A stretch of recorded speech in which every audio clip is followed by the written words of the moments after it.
उत्पादन भी बड़े स्तर पे होता है। तो सामान्यतः इन क्षेत्रों में वनों की संभावना कम होती है, तो मैदानी भागों में वनों का जो लक्ष्य है वो कम रखा गया है, यानी मैदानों के कुल एरिया में अर्थात 100% में 20% भाग वनों से कवर्ड होना चाहिए, जबकि पर्वतों के 100% में से 60% भाग वनों से आच्छादित होना चाहिए। जबकि टोटल भौगोलिक क्षेत्रफल, जैसे भारत है तो भारत का जितना भी एरिया है वो टोटल ज्योग्राफिकल एरिया है, तो टोटल ज्योग्राफिकल एरिया का कितना भाग, 33% भाग। तो इनका जो ऑब्जेक्ट या उद्देश्य है नवीनतम वन नीति का, ये आपको याद रखना है डेटा के अकॉर्डिंग। जनरली एग्जाम में जो इसमें डेटा सर्वाधिक पूछा जाता है स्टार्टिंग वाला, कि कुल भौगोलिक क्षेत्रफल के कितने % भाग पे फॉरेस्ट होने चाहिए, 33% भाग पर। इसके बाद में हम देखते हैं राज्य स्तर पे राजस्थान राज्य के द्वारा जो राज्य वन नीति को अपनाया गया वो कौन सी थी। अभी तक सिर्फ एक ही राज्य वन नीति बनी है जो आपको याद रखना है, और उसका जो ऑब्जेक्ट है या उद्देश्य या लक्ष्य है वो क्या रखा गया। तो इसी के जस्ट नीचे नोट में हम देखेंगे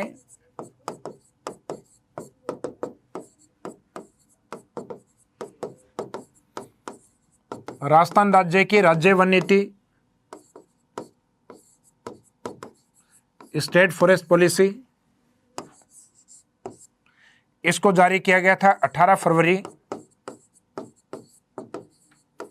2010 में, और राज्य का जो कुल भौगोलिक क्षेत्रफल है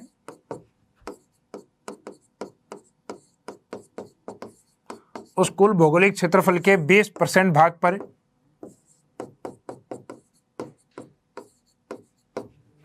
वन होने चाहिए।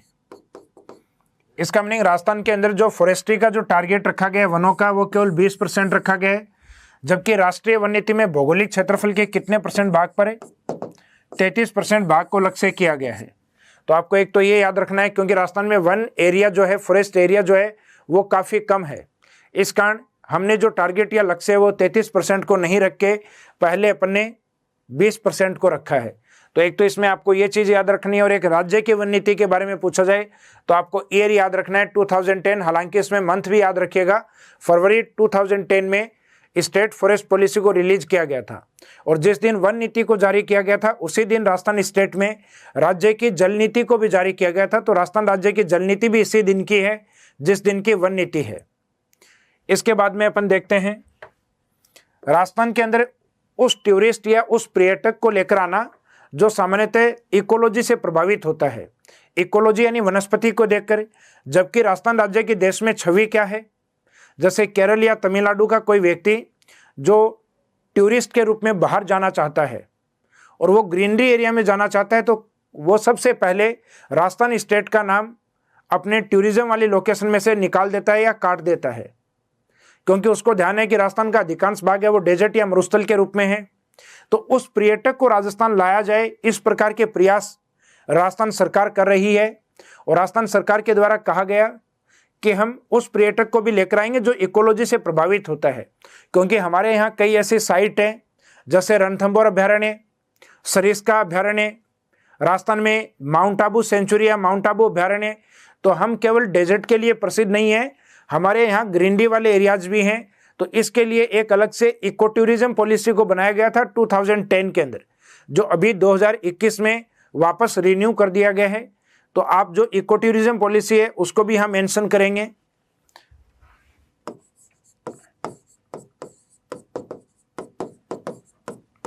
राजस्थान राज्य की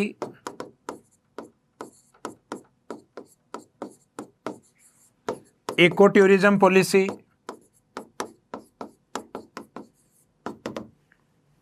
राजस्थान राज्य की इको टूरिज्म पॉलिसी जिसकी शुरुआत कब से मानी जाती है या जिसको कब जारी किया गया, तो ये 15 जुलाई को 2021 के अंदर ये जारी किया गया। हालांकि इसमें पहले एक डेट आ रही थी 2020, हालांकि इसको उसमें वापस संशोधन करके इसको नई डेट को जारी किया गया है 2021 को, जबकि प्रथम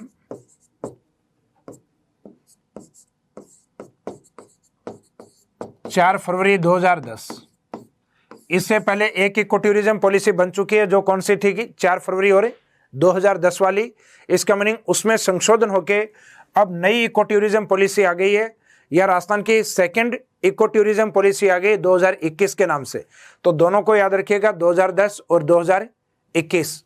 और कहा गया है ये इको टूरिज्म पॉलिसी इसका जो टाइम पीरियड है ये अगले 10 वर्ष तक रहेगा, या जब तक कोई नई नीति नहीं आती तब तक रहेगा। यानी जो आगे नई सरकार आती है या यही सरकार वापस, यानी जो भी नई सरकार होगी चुनाव के बाद में, तो उस सरकार के बाद अगर इसको चेंज किया जाता है तो इसकी तिथि को चेंज माना जाएगा, वरना इसको कब तक प्रभावी माना जाएगा, तो अगले 10 साल तक के लिए इसको प्रभावी माना जाएगा। इसके बाद में हम देखते हैं नेक्स्ट, वनों की गणना को लेकर। तो पहला पॉइंट अपना था वन नीति को लेकर, तो वन नीति वाला पोर्शन अपना कंप्लीट हो गया। वन नीति में एक तो राष्ट्रीय वन नीति को याद रखना है, नवीनतम 1988 1988, और राजस्थान राज्य की जो नवीनतम वन नीति, नवीनतम कहे या राज्य की वन नीति, क्योंकि राजस्थान में वन नीति या स्टेट फॉरेस्ट पॉलिसी अभी तक केवल एक ही बनी है फरवरी 2010 के अंदर, जबकि इको टूरिज्म पॉलिसी 2 बन चुके हैं 2010 और 2021। अब बात करेंगे अपन वनों की गणना की। तो वनों की गणना जिस संस्थान के द्वारा करवाई जाती है वो संस्थान है वन सर्वेक्षण संस्थान देहरादून। ये उत्तराखंड में बनी हुई है। इस संस्था को 1906 में स्थापित किया गया था और वनों की गणना प्रति 2 वर्ष में एक बार की जाती है। जैसे जनगणना प्रति 10 वर्ष में एक बार, पशुओं की गणना प्रति 5 वर्ष में एक बार, कृषि गणना प्रति 5 वर्ष में एक बार, उसी तरीके से वनों की गणना प्रति 2 वर्ष में एक बार की जाती है। और इसके जो लेटेस्ट डेटा है वो 2019 दिसंबर 2019 को जारी किए गए थे 16वीं वन के रूप में। तो नवीनतम वन 2019 जो कि कौन सी वन के रूप में, 16वीं वन के अनुसार, जबकि अपने देश की प्रथम जो वन है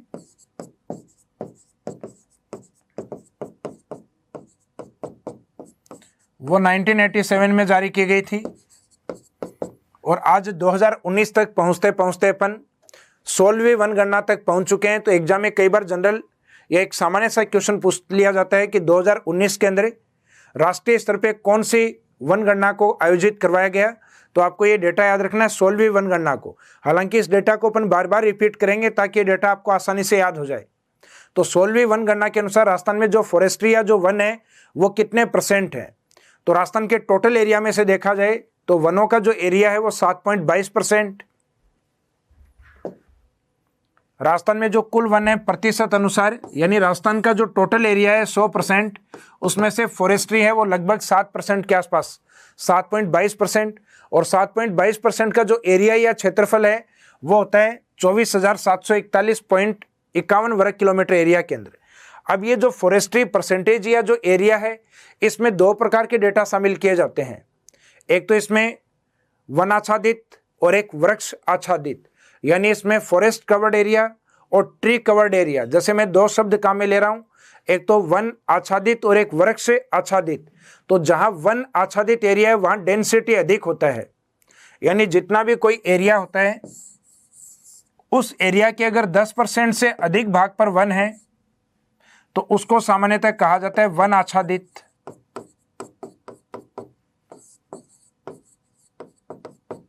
अर्थात फॉरेस्ट कवर्ड।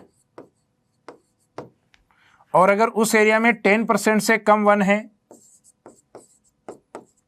तो उसको नाम दिया जाता है वृक्ष आच्छादित, अर्थात ट्री कवर्ड एरिया।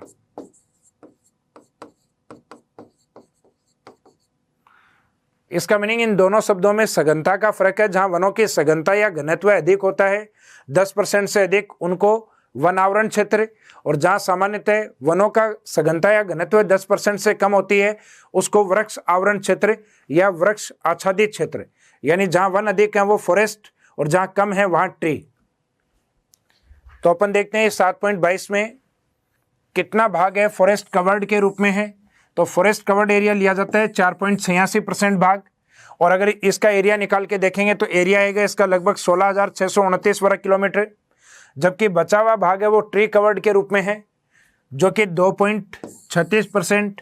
और उसका जो 2.36 है वो राजस्थान के टोटल एरिया में से 2.36% का मीनिंग अगर निकालेंगे तो उसका एरिया बैठेगा लगभग 8112 वर्ग किलोमीटर या किलोमीटर स्क्वायर। तो राजस्थान के अंदर टोटल फॉरेस्ट कितने हैं तो टोटल फॉरेस्ट में आपका एक तो ट्री कवर्ड एरिया ऐड किया जाता है और उसके साथ फॉरेस्ट कवर्ड, तो इन दोनों को अगर आप जोड़ेंगे तो डेटा आपका वही रहेगा 7.22%। तो राजस्थान में टोटल फॉरेस्ट्री एरिया कितना है नवीनतम वन रिपोर्ट के अनुसार, तो आंसर रहेगा 7.22। और इसमें फॉरेस्ट कवर्ड एरिया अर्थात जहां सघनता अधिक है वो कितना है, तो 4.86 सॉरी। और इसमें कम सघनता वाले वन अर्थात ट्री कवर्ड एरिया पूछा जाए तब आंसर रहेगा 2.36%। और इन दोनों को अगर जोड़ दिया जाए तो राजस्थान का टोटल फॉरेस्ट एरिया। इसके बाद में हम बात करेंगे नवीनतम वन रिपोर्ट अर्थात 16वीं वन रिपोर्ट या 16वीं वन गणना के अनुसार। यह शब्द अपन बार बार यूज करेंगे 16वीं वन गणना, ताकि आपके दिमाग में जो डेटा है ये फिक्स हो जाए कि 2019 के जो डेटा हैं ये 16वीं वन गणना के हैं। तो 16वीं वन गणना के अनुसार राजस्थान में जो कुल वन है वो क्षेत्र के अकॉर्डिंग कौन से डिस्ट्रिक्ट में सर्वाधिक हैं और प्रतिशत के अकॉर्डिंग कौन से एरिया में सर्वाधिक हैं। तो वनों का जो क्षेत्र है उसके अकॉर्डिंग आपके डेटा अलग होते हैं, यानी जहाँ टोटल फॉरेस्ट्री जो एरिया वो अधिक है और जहाँ फॉरेस्ट्री परसेंटेज अर्थात उस जिले का अधिकांश भाग वनों से आच्छादित है। तो राजस्थान में सर्वाधिक वन क्षेत्रफल के अनुसार या क्षेत्र के अनुसार कहाँ पे और परसेंटेज के अकॉर्डिंग कहाँ पे, तो इसको अपन राजस्थान के मैप के अकॉर्डिंग इस तरीके से याद कर सकते हैं। राजस्थान में जो अरावली वाला क्षेत्र है उसके डिस्ट्रिक्ट टारगेट करेंगे अपन उदयपुर से और अलवर की ओर, और बाद में इस साइन को अपन नीचे की ओर लाएंगे प्रतापगढ़ और उसके बाद बारां की ओर। यानी अपने को एक साइन बनाना है इस तरीके से जेड साइन, यानी जो अपन ABCD बोलते हैं उसमें सबसे लास्ट वाला जो अक्षर है अर्थात जेड। तो जेड साइन पे राजस्थान में मैक्सिमम फॉरेस्ट है। अब जेड साइन का मीनिंग है सर्वाधिक उदयपुर, उसके बाद अलवर, फिर नीचे की ओर आएंगे तो यहाँ से काउंट किया जाएगा प्रतापगढ़ और इस साइड से काउंट किया जाएगा हाड़ौती वाले क्षेत्र में बारां।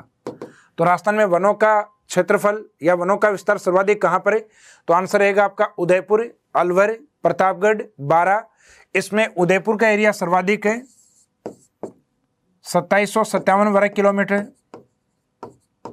इसके बाद में अलवर का जो डेटा आता है वो 1100 के आसपास 1197 वर्ग किलोमीटर। प्रतापगढ़ और बारां के जो डेटा हैं ये आपके 1000 के ऊपर, बारां का 1011 जबकि प्रतापगढ़ का 1038 वर्ग किलोमीटर। तो राजस्थान में सर्वाधिक वन कौन से क्षेत्रों में है, तो उदयपुर, अलवर, प्रतापगढ़ और बारां, इन 4 डिस्ट्रिक्ट को आपको ध्यान रखना है। लेकिन राजस्थान में कुल वन प्रतिशत के अकॉर्डिंग अगर पूछे जाते हैं तो आपको ध्यान रखना है प्रतिशत में आपको इन 2 डिस्ट्रिक्ट को पहले लेना है। परसेंटेज में उदयपुर फर्स्ट है एंड प्रतापगढ़ सेकंड है। उदयपुर का जो फॉरेस्ट्री एरिया है अर्थात उदयपुर के टोटल क्षेत्रफल में से लगभग 20% से भी अधिक भाग पे वन है और 20 से ऊपर इसमें जो डेटा बोला जाता है परसेंटेज वाइज तो वो उदयपुर का होता है 23.51% एरिया है फॉरेस्ट्री कवर्ड एरिया। इसके बाद में सेकंड नंबर पे प्रतापगढ़ जो कि 23.33%।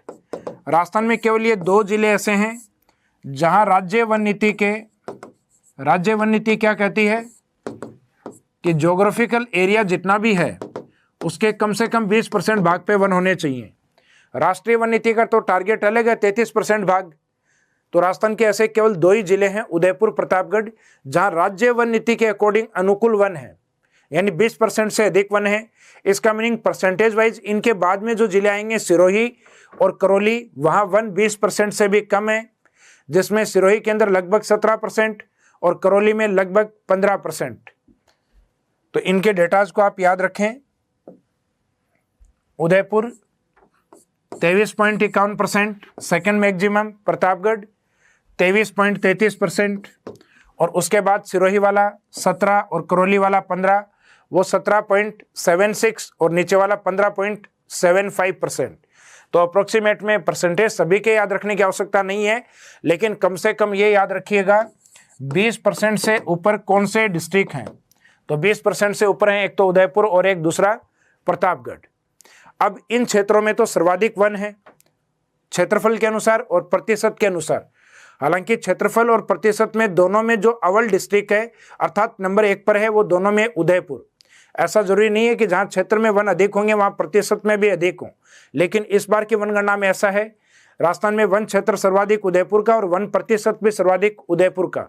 अब बात करेंगे अपन न्यूनतम की, और न्यूनतम की जब हम बात करते हैं तो आपको सबसे कम वन मिलेंगे अरावली के पश्चिम की ओर, जैसे अधिक वन पाए जाते हैं अरावली के पूर्व की ओर, जबकि क्योंकि वर्षा अधिक है पूर्व की ओर, जबकि अरावली के पश्चिम की ओर डेजर्ट एरिया है, इस कारण वहाँ वनों का क्षेत्र और वनों का प्रतिशत दोनों ही कम पाए जाते हैं। तो उसमें देखते हैं नवीनतम वनगणना। नवीनतम वनगणना का मीनिंग है 16वीं। तो 16वीं वनगणना के अनुसार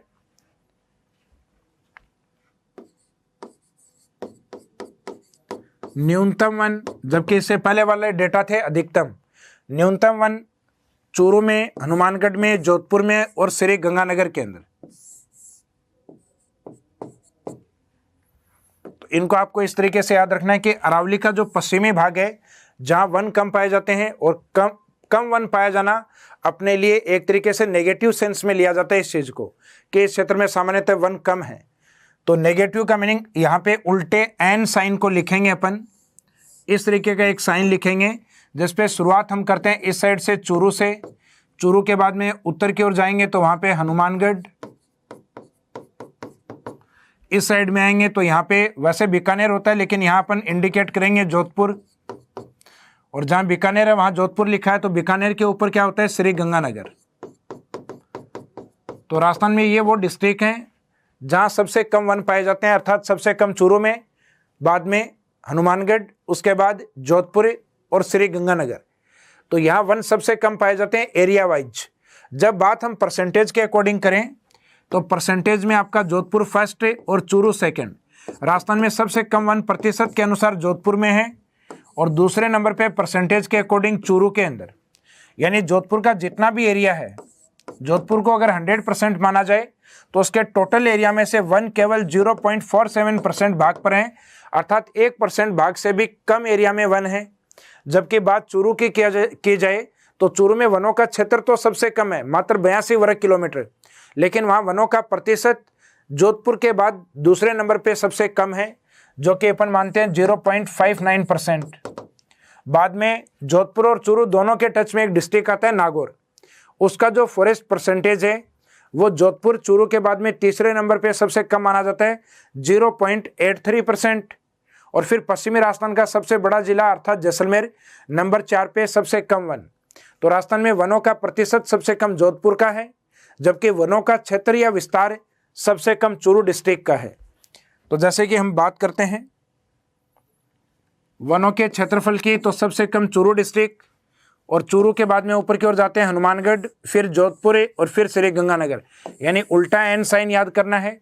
फिर इसके जो इधर वाला और इधर वाला जो पॉइंट है अर्थात जोधपुर, और इधर वाला पॉइंट है चूरू, ये 1% में सबसे कम है। तो 1% सबसे कम है जोधपुर का, जोधपुर ऑप्शन नहीं हो तो उसके बाद चूरू का। तो न्यूनतम वाले डेटा में दोनों डेटा अलग अलग हैं। फॉरेस्ट्री एरिया यानी वनों का क्षेत्र सबसे कम चूरू का है, जबकि वनों का प्रतिशत सबसे कम जोधपुर का है। जोधपुर के बाद चूरू, नागौर और जैसलमेर।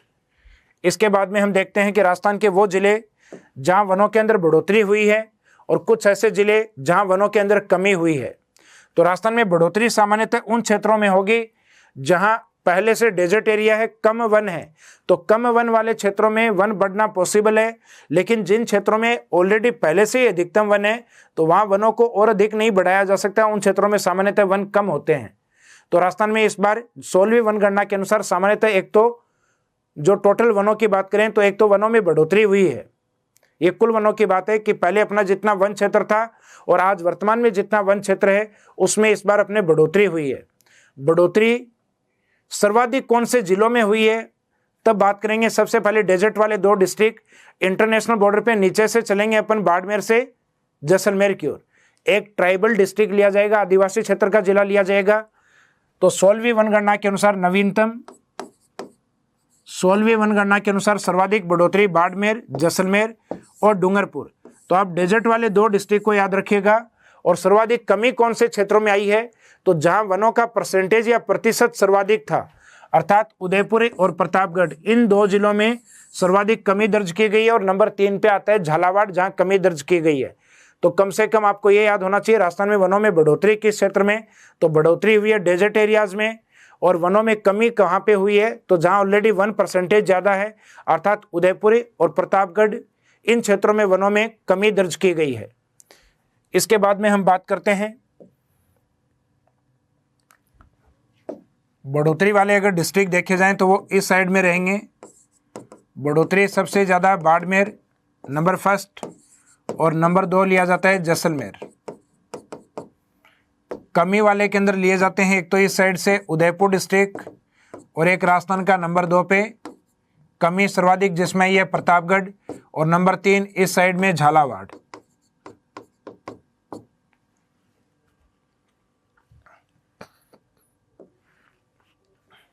नेक्स्ट लेंगे राजस्थान में कुल अभिलेखित वन या रिकॉर्डेड फॉरेस्ट। रिकॉर्डेड फॉरेस्ट का मीनिंग होता है जो एक तो होता है वन गणना, तो वन गणना का जो कार्य है वो तो वन सर्वेक्षण एवं अनुसंधान संस्थान के द्वारा सैटेलाइट के द्वारा करवाया जाता है, अर्थात जो कृत्रिम उपग्रह होते हैं उनके द्वारा। जबकि जो अभिलेखित वन या रिकॉर्डेड फॉरेस्ट है ये स्टेट से पूछा जाता है कि आपके यहाँ आपने कितने आरक्षित वन यानी रिजर्व फॉरेस्ट मान रखे हैं, कितने आपने प्रोटेक्टेड अर्थात रक्षित वन मान रखे हैं और कितने आपने अनक्लासिफाइड अर्थात अवर्गीकृत वन मान रखे हैं। तो वनों की जो 3 कैटेगरी होती हैं इन सब को मिला के अपन कहते हैं हमारे रिकॉर्डेड फॉरेस्ट। तो राजस्थान गवर्नमेंट ने बताया कि हमारे रिकॉर्ड में जो फॉरेस्ट हैं वो राजस्थान के टोटल ज्योग्राफिकल एरिया में से कितने % भाग पर फैले हुए हैं, 9.60% एरिया पर। तो राजस्थान में अभिलेखित वनों का जो परसेंटेज है वो कितना है, 9.60%। जबकि वन रिपोर्ट जो आई है, सैटेलाइट रिपोर्ट जो आई है, उसके अकॉर्डिंग राजस्थान के कुल क्षेत्रफल के कितने % भाग पर वन है, 7.22%। तो ये दोनों चीज़ें अलग अलग हैं, वो तो वन रिपोर्ट या वन गणना के अनुसार, जबकि ये अपने जो रिकॉर्ड में चल रहे हैं अर्थात रिकॉर्डेड अभिलेखित वन कितने % एरिया पे। अब 9.60 राजस्थान के टोटल एरिया का कितना भाग होता है, तो परसेंटेज वाइज तो ये है जो अपन बोल रहे हैं 9.60%, लेकिन एरिया के अकॉर्डिंग इसका एरिया कितना बैठेगा, तो ये बैठेगा 32,862 के आसपास वर्ग किलोमीटर एरिया में राजस्थान में फॉरेस्ट पाए जाते हैं। कौन से, रिकॉर्डेड या अभिलेखित वन। तो यहाँ पे ये वाला जो पोर्शन है ये अपन ने कंप्लीट किया है वन गणना के अकॉर्डिंग, जो प्रति 2 वर्ष बाद में देहरादून के द्वारा आयोजित करवाई जाती है, अर्थात जो फॉरेस्ट सर्वे और रिसर्च इंस्टीट्यूट है उसके द्वारा, जिसकी स्थापना 1906 में की गई। और ये वनगणना प्रति 2 वर्ष में एक बार आयोजित करवाते हैं, सबसे पहले 1987 और लेटेस्ट जो रिपोर्ट है वो 2019 की। और अभी जो लेटेस्ट रिपोर्ट है वो 2021 के अंदर लगभग दिसंबर तक जारी की जाएगी। जब तक सामान्यतः अभी जो डेट लेके अपन चल रहे हैं या आरपीएससी ने जो डेट दी है आरएस की, उसके अकॉर्डिंग आपका प्रीलिम्स का एग्जाम हो जाएगा। यानी अपनी एग्जाम के लिए ये वाली रिपोर्ट 2019 वाली ये इंपॉर्टेंट है। इसके बाद में अपन बात करेंगे वनों के वर्गीकरण को लेकर। वनों का जो वर्गीकरण है 2 तरीके से किया जाता है, एक तो कानूनी या वैधानिक प्रकार में, जिसको जनरली अपन लीगल क्लासिफिकेशन भी कहते हैं। इसको एडमिनिस्ट्रेटिव अर्थात प्रशासनिक वर्गीकरण भी कहा जाता है।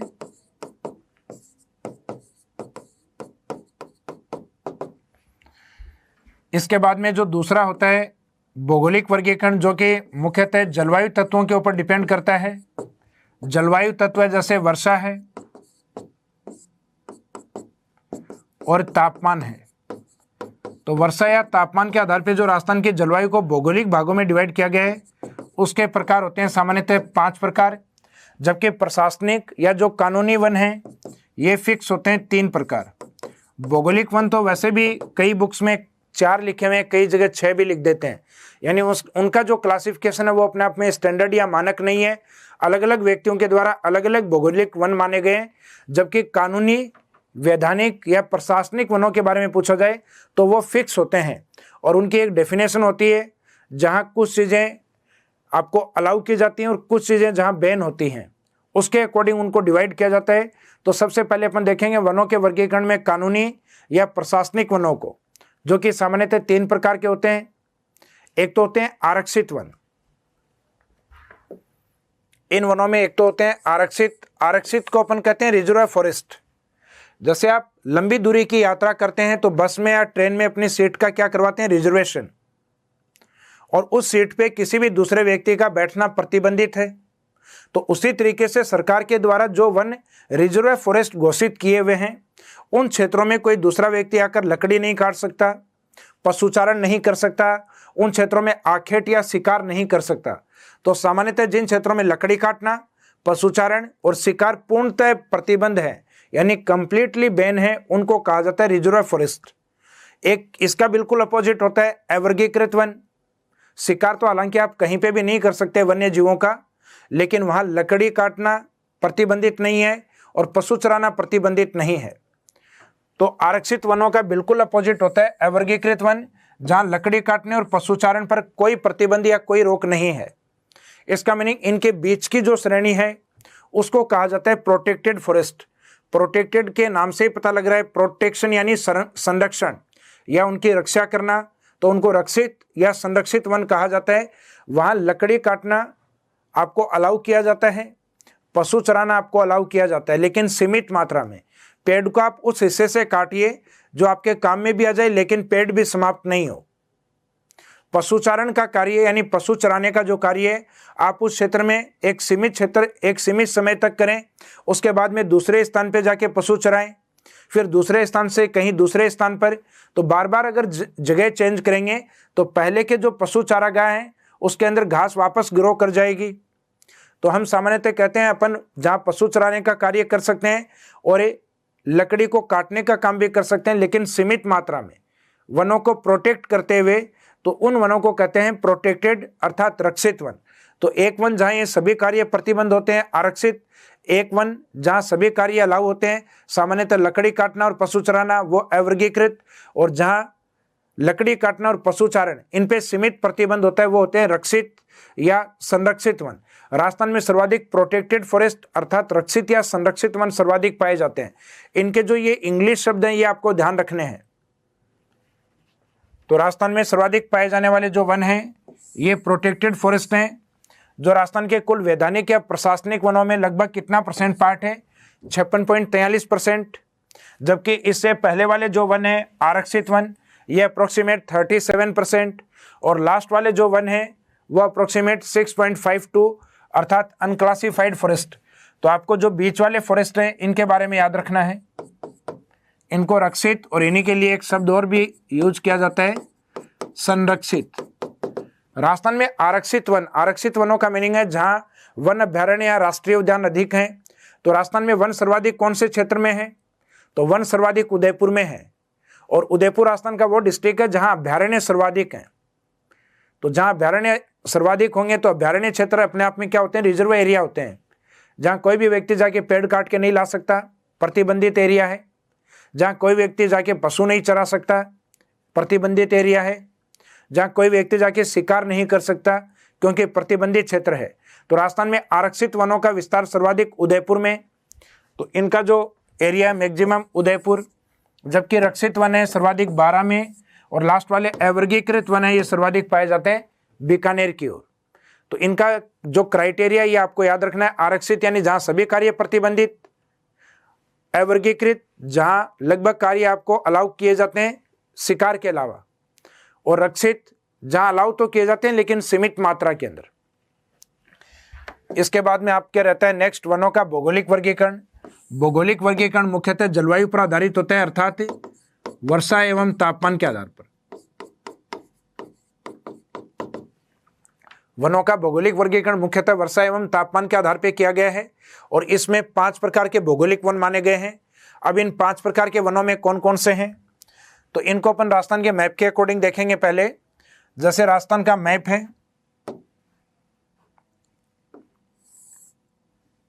इसमें एक तो राजस्थान के पश्चिम की ओर सामान्यतः जहां वर्षा कम होती है वहां जो वनस्पति पाई जाती है ये उष्ण कटिबंध जो शब्द है ये तो लगभग सभी वनों में लगेगा, केवल एक वन को छोड़कर। तो वहां ध्यान देना है कि उष्ण किस में नहीं लग रहा, बाकी तो सब में कॉमन शब्द है। अब मरुस्थलीय वनस्पति किस प्रकार की होती है, शुष्क या कंटीली वनस्पति या मरुद्भिद वनस्पति, तो इसको नाम दिया जाता है उष्ण कटिबंधीय कंटीले वन।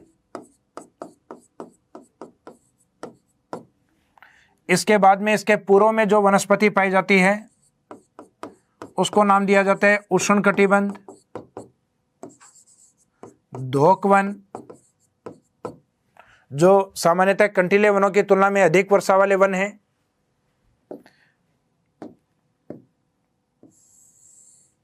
फिर राजस्थान के पूर्वी मैदानी भाग की ओर जो वनस्पति पाई जाती है उसको नाम दिया जाता है उष्णकटिबंध।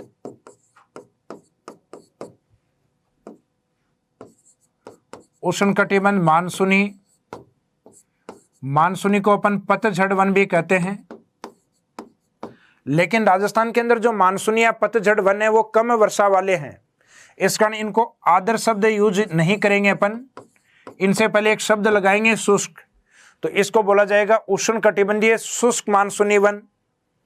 इसके बाद में राजस्थान का जो दक्षिणी और कुछ हाड़ौती का भाग है अर्थात दक्षिणी पूर्वी भाग, जहां पाए जाने वाले वनों को उष्णकटिबंधीय सागवान वनों के रूप में देखते हैं। तो इन वनों को अपन कहेंगे सागवान।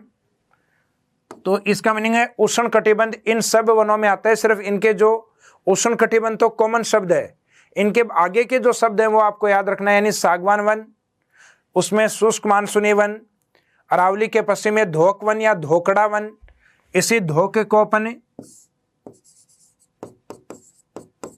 धोकड़ा भी कहते हैं। जबकि पश्चिमी राजस्थान में मुख्यतः कंटीले या मरुदभिद वनस्पति, जबकि राजस्थान का जो माउंट आबू वाला पार्ट है, जहाँ की आपको ध्यान है कि राजस्थान में सर्वाधिक वर्षा होती है, तो इस क्षेत्र की वनस्पति को जनरली कहा जाता है सदाबहार, सदाबहार वन। लेकिन ये माउंट आबू वाला क्षेत्र है जहाँ ऊंचाई पर जाने पर तापमान कम होता है, तो वहां की जो सदाबहार वनस्पति है वो उष्ण नहीं होकर उपोष्ण है। ये किस प्रकार के वनों में आता है, तो इसका ये जो शब्द है उपोष्ण, इसको आपको अंडरलाइन करके रखना है, यानी ये उपोष्ण सदाबहार वन है। एक तो राजस्थान में जो भौगोलिक वन है इनका परसेंटेज कितना है, तो परसेंटेज में राजस्थान में सबसे कम पाई जाती है सदाबहार वनस्पति, जो राजस्थान के कुल भौगोलिक वनों का केवल 1% भाग है। सदाबहार वन केवल 1% भाग है, जबकि इनके इधर डेजर्ट की ओर पाए जाने वाले हैं ये 6% कंटीले वन। तो 6% कंटीले या मरुदभिद वनस्पति, 1% सदाबहार, ये मिला के कितने होते हैं 7। और इधर वाला जो बचा हुआ सागवान वाला है ये खुद 7%। तो पश्चिम वाले 2 मिलके 7 और इधर सागवान अकेला 7। फिर ये जो बचते हैं मानसूनी वन, ये राजस्थान के कुल भौगोलिक वनों का 28 और धोकड़ा 58। तो राजस्थान में भौगोलिक वनों में सर्वाधिक पाए जाने वाले वन धोकड़ा है। धोकड़ा अगर ऑप्शन में नहीं हो तो फिर कहेंगे मानसूनी। मानसूनी भी कौन से, आर्द्र मानसूनी या शुष्क मानसूनी। तो राजस्थान की जलवायु सामान्यतः शुष्क है, तो इनको हम कहते हैं शुष्क मानसूनी वन। और उसके बाद में सर्वाधिक सागवान, और सागवान के बाद कंटीले, और सबसे कम वनस्पति पाई जाती है सदाबहार, क्योंकि सदाबहार वनों के लिए वर्षा की मात्रा सामान्यतः अपने को 200 सेंटीमीटर से अधिक चाहिए होती है। और राजस्थान के अंदर कोई भी जिला ऐसा नहीं है 200 सेंटीमीटर से ऊपर वाला। हालांकि 200 के आसपास अपन कहें 150, तो वो केवल एक माउंट आबू वाला क्षेत्र है जहाँ पे भी उष्ण कटिबंधीय सदाबहार वनस्पति नहीं पाई जाकर मुख्यतः उपोष्ण यानी कम तापमान वाली उपोष्ण सदाबहार वनस्पति पाई जाती है। तो राजस्थान में सदाबहार वनस्पति का एरिया सबसे कम है। तो एग्जामिनर जनरली क्वेश्चन में देता है भौगोलिक वनों के नाम, और एक घटते हुए क्रम में इनको पूछा जाता है कि कौन से वनों का विस्तार मुख्यतः कम होते हुए क्रम में सही है या अवरोही क्रम में सही है। तो आपको ध्यान रखना है धोक या धोकड़ा को पहले नंबर पे, मानसूनी को नंबर 2 पे सर्वाधिक, नंबर 3 पे सागवान, फिर मरुदभिद या कंटीलेवन, और सबसे कम रखना आपको सदाबहार। या बढ़ते हुए क्रम में पूछा जाए तो सदाबहार नंबर 1 पर रहेगा और धोकड़ा सबसे लास्ट में रहेगा, वो बढ़ते हुए क्रम में रहेंगे। तो एक तो आपको इनको क्रम में याद रखना, और कई बार एग्जाम में इन भौगोलिक वनों के नाम दिए जाते हैं जिसमें से एक नाम को गलत लिखा जाता है, और वो एक नाम गलत जो लिखा जाता है वो होता है सदाबहार। सदाबहार को जनरली लिखने में वो उष्ण कटिबंध सदाबहार यूज करते हैं। तो उष्ण कटिबंध सदाबहार है वो आंसर के रूप में निकल कर आएगा। जैसे क्वेश्चन किस तरीके से दिया जाएगा, राजस्थान में कौन से भौगोलिक वन नहीं पाए जाते, कौन से भौगोलिक प्रकार की वनस्पति नहीं पाई जाती। तो जैसे शब्द यूज किए गए हैं उष्ण कटिबंध सागवान वन, तो सागवान तो राजस्थान में मिलता है दक्षिणी राजस्थान और हाड़ौती की ओर। फिर सेकंड है उष्ण कटिबंधीय शुष्क मानसूनी या पतझड़ वन, तो ये भी राजस्थान में पाए जाते हैं पूर्वी मैदान की ओर। फिर नेक्स्ट है उष्ण कटिबंधीय यानी गर्म जलवायु के कंटीले वन। कंटीले या मृदभिद वनस्पति, तो ये वनस्पति भी राजस्थान के पश्चिम में पाई जाती है। नेक्स्ट लिखा है उष्णकटिबंधीय सदाबहार वन। तो राजस्थान में सदाबहार वन तो पाए जाते हैं लेकिन उष्णकटिबंधीय नहीं पाए जाते। इसका मीनिंग ये वन राजस्थान में नहीं पाए जाते और इस जलवायु या इस टेम्परेचर के कारण ये गलत हुआ। अगर इसको उपोष्ण सदाबहार लिखा जाता तो ये सही होता। तो इस तरीके से वनों के नाम देखकर और पूछा जा सकता है राजस्थान में कौन से वन नहीं है। तो राजस्थान के पश्चिम से लेकर पूर्व तक कंटिन्यू उष्ण शब्द यूज होता है, लेकिन सिरोही या माउंट आबू वाले वनों में उष्ण नहीं होके उपोष्ण सदाबहार शब्द को लगाया जाता है। अगर इन वनों की स्थिति का आपको पता लग चुका है, अर्थात कंटीले वन या मृदभिद वनस्पति पश्चिम में है, फिर धोक है, शुष्क मानसूनी और सागवान है, तो इनकी वर्षा की मात्रा और वर्षा के स्केल के बारे में आपको पता होना चाहिए, क्योंकि एरिया का तो लगभग आपको पता लग गया है। एरिया यानी इनका क्षेत्र कितना है, तो क्षेत्र के बारे में आपको पता है धोकड़ा सर्वाधिक, शुष्क मानसूनी नंबर 2 पे, सागवान नंबर 3 पे और कंटीले नंबर 4 और सदाबहार वनस्पति वो सबसे कम है। तो अपन ने जो लास्ट मैप के अंदर देखा था उसमें वर्षा की मात्रा जो कंटीले वन होते हैं पश्चिमी राजस्थान में उनमें मानी जाती है 0 से 30 सेंटीमीटर। फिर अपन चलेंगे 30 से आगे और धोकड़ा वनों में यहाँ बोलेंगे 30 से 60 सेंटीमीटर। तो धोकड़ा वनों की वर्षा की मात्रा होती है 30 से और 60 सेंटीमीटर। नेक्स्ट वाले में 60 से स्टार्ट नहीं करके 50 से करेंगे, 50 से 80 सेंटीमीटर, 50 से 80 सेंटीमीटर। उसके बाद में जो नेक्स्ट है उसमें 80 से नहीं करके स्केल को 5 डिजिट नीचे लेकर आएंगे अर्थात 75। तो लास्ट वाले में यहाँ स्टार्ट करेंगे वर्षा की मात्रा 75 से और 110 सेंटीमीटर तक, 110 सेंटीमीटर। और 75 की बिल्कुल डबल स्केल लेना है अपने को सदाबहार में, यानी सदाबहार में वर्षा की मात्रा को लेंगे अपन 150 सेंटीमीटर। तो राजस्थान में जो वर्षा की मात्रा है कौन से वन में कितनी होती है, तो इन वनों की स्थिति अगर आपको मैप में पता है तो वर्षा की मात्रा लगभग आपको एक अंदाज लग जाएगा, क्योंकि पश्चिम से जैसे जैसे अपन हाड़ौती की ओर बढ़ेंगे वर्षा की मात्रा बढ़ती जाएगी। तो कंटीले वनों में 0 से 30 सेंटीमीटर, धोकड़ा में 30 से 60, आगे वाले में 60 से नहीं होके 50 से स्टार्ट करेंगे। तो शुष्क मानसूनी में 50 से और 80 सेंटीमीटर, नेक्स्ट वाले में 75 से 110 अर्थात सागवान, और सदाबहार वनों में रहेगा 150 सेंटीमीटर। इसके बाद में अपन देखते हैं इनका एरिया कौन सा है। तो एरिया मुख्यतः जो कंटीले वन होते हैं,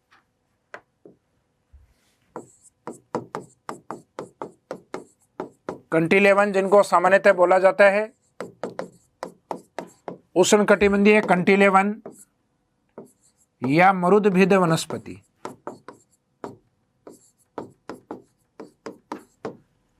तो इस प्रकार के वनों के लिए वर्षा की मात्रा 0 से 30 सेंटीमीटर। इन वनों का विस्तार कुल भौगोलिक वनों का, यानी इन वनों का जो प्रतिशत है वो 6%। इन वनों का जो विस्तार राजस्थान में है, पश्चिमी राजस्थान के जो 4 बड़े जिले आते हैं अपने, अर्थात जिनको JBBJ जैसलमेर, बीकानेर, बाड़मेर, जोधपुर, इन क्षेत्रों में अधिक पाए जाते हैं, अर्थात शुष्क मरुस्थल की ओर।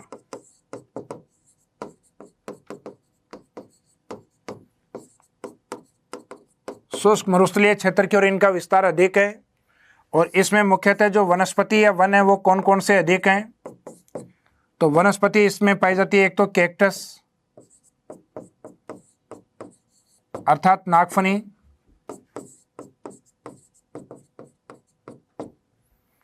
इसके अलावा एलोवेरा, कंटीली झाड़ियां,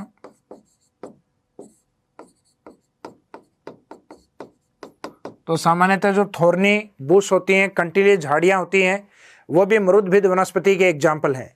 तो ये मृदभिद वनस्पति का जो डिटेल या विस्तार है वो अपन कह सकते हैं।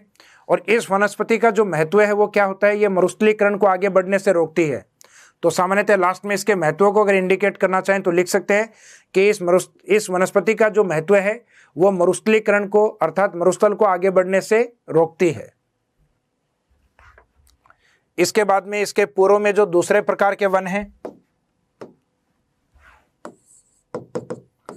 जिनको अपन उष्णकटिबंधीय धोक वन या धोकड़ा वन मानते हैं, जो राजस्थान के कुल वनों में अपना कितना प्रतिशत रखते हैं, 58%।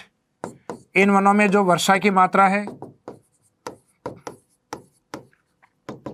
ये 30 से 60 सेंटीमीटर। इन वनों का जो विस्तार है, या तो अपन कह सकते हैं कि अरावली के पश्चिम की ओर मुख्यतः, अर्थात अर्ध शुष्क मरुस्थलीय क्षेत्र, और कुछ अरावली के पूर्वी जिले भी इसमें शामिल हैं, जैसे करौली और सवाई माधोपुर। तो विस्तार मुख्यतः अर्ध शुष्क मरुस्थलीय क्षेत्र।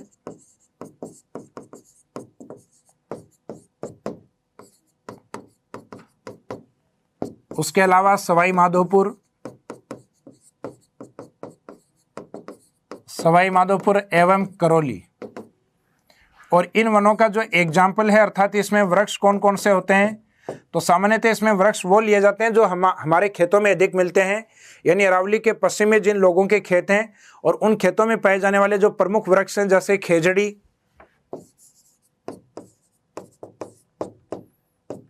रोहिड़ा, बबुल, केर वृक्ष, और खेतों में पाई जाने वाली जो लंबी वाली झाड़ियां होती हैं, बेर वृक्ष। तो सामान्यतः खेजड़ी, रोहिड़ा, बबुल, केर और बेर, ये वृक्ष इन क्षेत्रों में अधिक पाए जाते हैं। और इन वनों की या इन वृक्षों की जो लकड़ियां होती हैं, ये सामान्यतः ईंधन के रूप में, यानी जलाने वाली लकड़ी के रूप में काम में लेते हैं, जिसमें मुख्यतः एक तो धोक वन, एक बबुल और एक खेजड़ी। इनकी लकड़ियों को ग्रामीण क्षेत्रों में मुख्यतः अपन फ्यूल के रूप में या ईंधन के रूप में काम में लिया जाता है। तो इन वृक्षों का जो महत्व है वो मुख्यतः ईंधन की लकड़ी के लिए, जैसे मरुदभिद वनस्पति का महत्व था, मरुस्थलीकरण को आगे बढ़ने से रोकती है, जबकि इसके इंपॉर्टेंस या महत्व में अपन इंडिकेट कर सकते हैं ईंधन की लकड़ी प्राप्त होती है।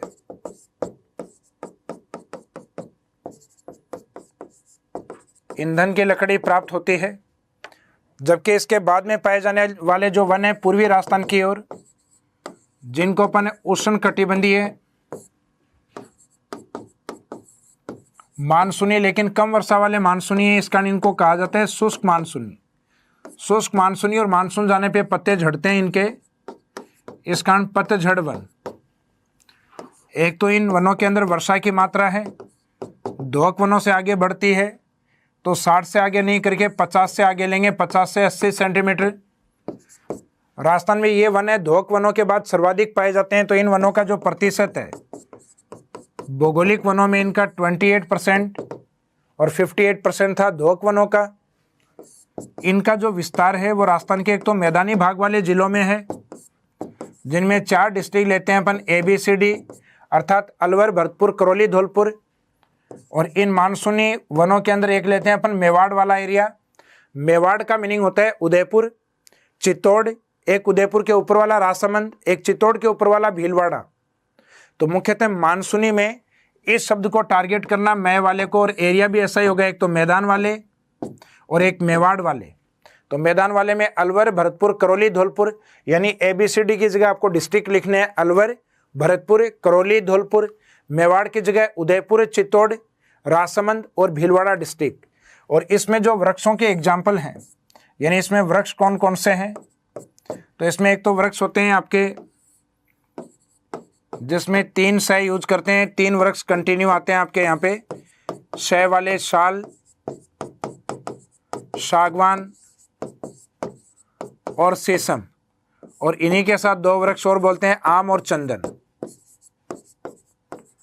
आम और चंदन तो ये प्रमुख वृक्ष हैं जो कि शुष्क मानसूनी या पतझड़ वनों के रूप में पाए जाते हैं। इन वनों का जो मुख्य उपयोग है ये इमारती लकड़ी के रूप में उपयोगी माने जाते हैं, अर्थात फर्नीचर वाली जो लकड़ी है उसमें सर्वाधिक महत्व माना जाता है। और इन वनों के बारे में कहा जाता है कि इन वनों का आर्थिक महत्व राजस्थान में सर्वाधिक माना जाता है। तो सर्वाधिक आर्थिक महत्व वाले वन, तो इसके नोट या विशेष में लिख सकते हैं, ये सर्वाधिक आर्थिक महत्व वाले वन हैं, आर्थिक महत्व वाले वन। जबकि इसके बाद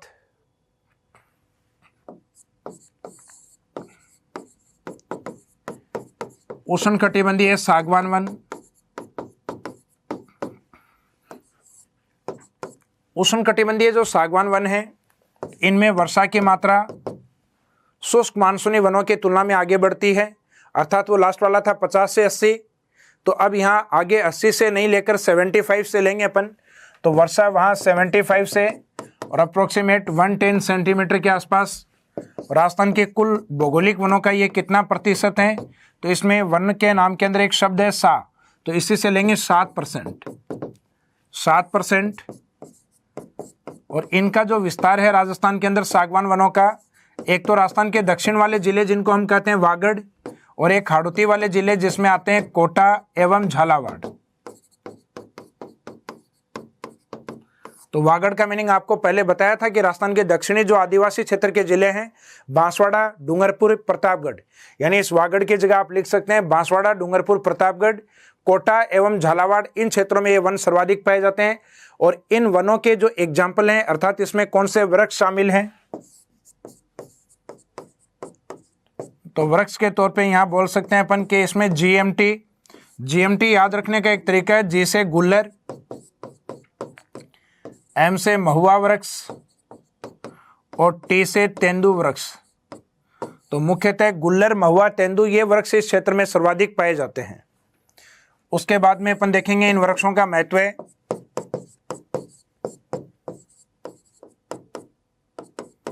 तो औद्योगिक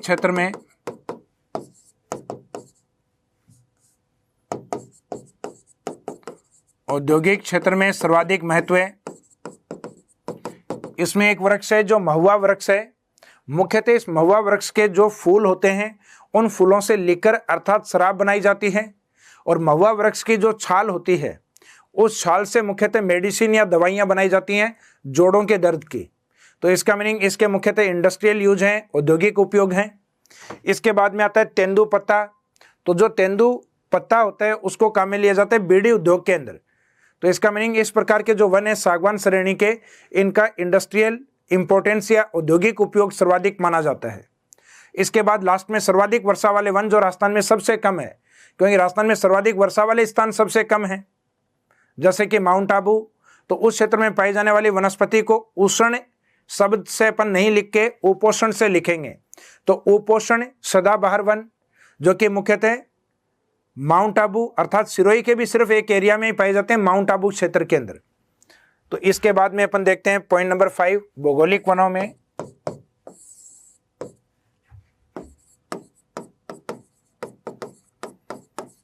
उपोष्ण कटिबंधीय सदाबहार वन। इन वनों के अंदर वर्षा की जो मात्रा है, लास्ट में जो स्केल अपन ने काम में लिया था 75 से 110, उसमें जो स्टार्टिंग स्केल था 75, उसको डबल करेंगे अपन यहाँ पर। तो इसमें वर्षा की मात्रा 150 सेंटीमीटर।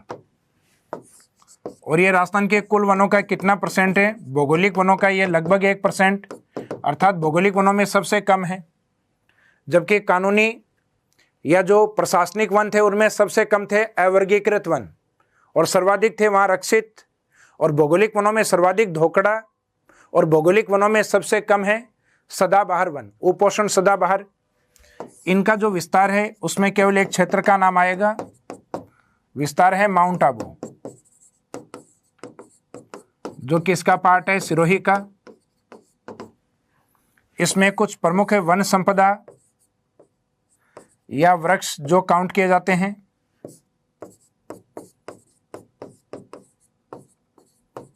डिकलपटेरा आबुएंसिस एक विशेष प्रकार की वनस्पति जो विश्व में केवल इसी क्षेत्र में पाई जाती है। एक औषधीय पादप होता है, इस कारण इसको नाम आबू के नाम से दिया गया है, डिकलपटेरा आबुएंसिस। लोकल लैंग्वेज में इसी को ही अंबरतरी बोला जाता है। लोकल लैंग्वेज में इसको अंबरतरी के नाम से जाना जाता है। इसके अलावा इस क्षेत्र में मुख्यतः जामुन अर्थात ब्लैकबेरी और बेम्बू या बांस को हालांकि वर्तमान में वृक्ष या पेड़ों की श्रेणी से बाहर कर दिया है, यह केवल एक घास की श्रेणी है। तो मुख्यतः वनस्पति में तो काउंट कर सकते हैं अपन इसको। तो डिकलपटेरा, जामुन और बांस मुख्यतः राजस्थान में उपोष्ण सदाबहार वनों में पाई जाने वाली प्रमुख वनस्पति हैं। और सामान्यतः जहाँ सदाबहार वन होते हैं सदाबहार इनको इसलिए कहा जाता है क्योंकि यहाँ वनों की अनेकों प्रजातियां पाई जाती हैं जिनके पत्ते झड़ने का समय अलग अलग होता है। अगर एक पेड़ के पत्ते झड़ गए तो बाकी हरे भरे हैं, फिर दूसरे पेड़ के पत्ते झड़े तो उस टाइम बाकी अन्य पेड़ हरे भरे हैं। यानी यहाँ सामान्यतः वनस्पति हरी भरी हमेशा दिखाई देती है, इसलिए इनको सदाबहार वन कहा जाता है क्योंकि विभिन्न प्रजातियों के वन हैं। वनों की सघनता अधिक पाई जाती है, इस कारण इनमें जीवों की संख्या अधिक होती है। तो राजस्थान के वे वन या भारत में वो वन जहाँ सामान्यतः जैव विविधताएं अधिक पाई जाती हैं, तो जैव विविधता या बायोडाइवर्सिटी हमेशा सदाबहार वनों में अधिक पाई जाती हैं। तो इन वनों का जो इंपॉर्टेंस या महत्व है ये जैव विविधता को लेकर, जैव विविधता सर्वाधिक पाई जाती है।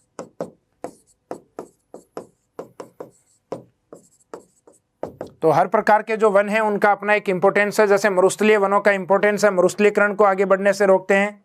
धोक वन है जो अपने खेतों में पाए जाते हैं, वो ईंधन की लकड़ी के अंदर उपयोगी हैं। पूर्वी राजस्थान में जो 3 सह अपन ने बोले थे, साल, सागवान, शीशम, अकेला सागवान है वो तो सागवान वनों में काउंट होता है, लेकिन जब सागवान 3 सह के साथ है अर्थात साल, सागवान और शीशम के साथ जब है तो उसको अपन मानेंगे शुष्क मानसूनी वन। तो शुष्क मानसूनी इमारती लकड़ी के रूप में उपयोगी अर्थात आर्थिक महत्व उनका सर्वाधिक है। जबकि सागवान वनों में गुल्लर, महुआ और तेंदु उनका औद्योगिक उपयोग सर्वाधिक है अर्थात इंडस्ट्रियल इंपॉर्टेंस सर्वाधिक। और जबकि राजस्थान के सदाबहार वन इनका जैव विविधता के अंदर योगदान सर्वाधिक है। तो अपन ने स्टार्टिंग में जो लिस्ट स्टार्ट की थी वनों की, भौगोलिक वनों की, ये आपके कंप्लीट हो गए। उपोष्ण जो राजस्थान में केवल 1% है, सागवान जो 7% है, शुष्क मानसूनी या पतझड़ जो 28 है, धोकड़ा जो कि 58 है और कंटीले वन जो कि 6% है। वर्षा की मात्रा सदाबहार में सर्वाधिक होती है 150 सेंटीमीटर, सागवान में उससे कम होती है 75 से 110, शुष्क मानसूनी में 50 से 80 ये सेंटीमीटर स्केल में है। धोकड़ा यहाँ होती है 30 से 60 सेंटीमीटर और मरुस्थलीय वनस्पति में होती है 0 से 30 सेंटीमीटर। इसके बाद में इनके एरिया की ऑलरेडी अपन बात कर चुके हैं, इनमें वृक्ष कौन से हैं और उनका इंपॉर्टेंस क्या है ये अपन ऑलरेडी बात कर चुके हैं। तो इनको अपन ने इस टेबुलिक फॉर्मेट में नहीं पढ़ के इंडिविजुअल 1 बाय 1 इनको देखा है। तो आपको इन वनों को तैयार करना है और इसके बाद का जो पार्ट है यानी राजस्थान की प्रमुख वन संपदा के बाद में जिसमें प्रमुख वृक्ष और उनके महत्व अपन देखेंगे। उसके बाद में वनों संबंधित कुछ अधिनियम, वृक्षारोपण संबंधित कुछ कार्यक्रम, वनों से संबंधित कुछ पुरस्कार और वन संबंधित लास्ट में कुछ प्रमुख दिवस। तो बचा हुआ जो भाग है वो अपन अपने वनस्पति के सेकेंड पार्ट में कवर करेंगे। आज के इस क्लास में इस टॉपिक को यहीं समाप्त करते हैं। Thank you.